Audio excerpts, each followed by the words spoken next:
Now we need to go into some major considerations when giving impairment ratings. So there's three or four major things that you want to always think about and apply. Okay, so here's one of them. Number one, you do have to be aware of the signs of the three phases of healing because the impairment rating is totally based on the signs of the three phases of healing. Now, here's a real short version that I just put together, but you need to read the original one. I can send that out to you, but it's a lot more complex, but you need to read it just to see how involved it is. And then we dumb it down to like this. So it's based on the science of the three phases healing when the patient reaches MMI. So you have to know the basics of the science of the three phases of healing. So here's in real simple terms. There's the inflammatory phase, which is the first 72 hours. The goal is to decrease pain and inflammation or muscle spasms. That's typically the therapeutic goal. And then you have the repair phase that lasts anywhere from 6 to 12 weeks.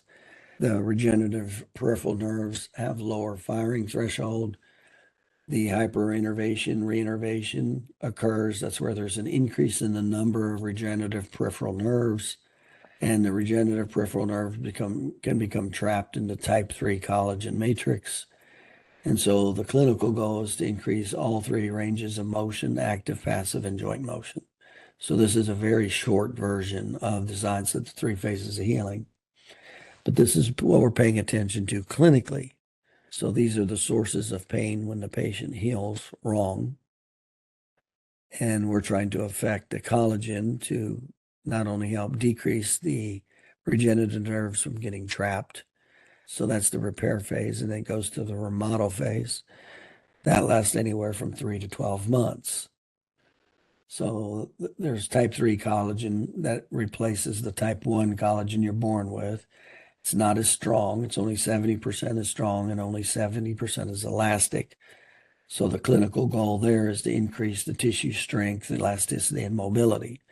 So this is a very quick, synopsis of the three phases of healing and the suggestive therapeutic protocol. That's what this is. And of course, when people heal wrong, this is why they have pain and restrictions and degenerative changes and muscle spasms. The regenerative nerves, if they heal wrong, if they heal wrong permanently, that's when they have the muscles, the nerves will fire sooner with normal activities of daily living. So now patient does laundry and now they have pain when before they didn't. Well, that's one of the reasons why. And then there's an increase in the number of the nerves. So they try to do something, and those now that's it's a tighter confined area, higher likelihood of getting compressed, and they're more sensitive, and now it's painful. And regenerative nerves, and then they can become trapped in the collagen that's being laid down. And when you move, that collagen gets stretched, and that's another source of trapping those nerves, causing pain. And of course, that's the clinical goal, is to help decrease all of these things from happening or from becoming permanent. And then as well as the type 3 collagen is only 70% as strong, that's what causes reexacerbations. People think when they feel good, they can go back to what they did. Well, they can, but their body can't because it's only 70%. That's the number one cause of reexacerbation right there. And then it's only 70% is elastic. And so when it heals wrong, that type 3 collagen heals and it's not as elastic, that's what causes the stiffness. And so that's why you take these old injuries, they're stiff, they're painful, they hurt easier, they break down quicker. There's movement with pain, and there's pain with movement of activities of daily living. And then you add on top of that, you have altered spinal biomechanics, and now you're in spinal degeneration.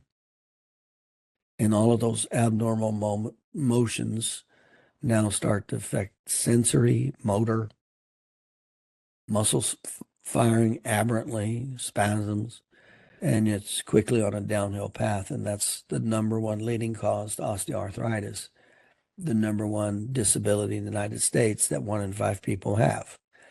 We just explained the mechanism of it right there. So this is very important. You do have to know when you're giving impairment ratings, you do have to know the basics of the science of the 3 phases of healing. That's going to be a major consideration.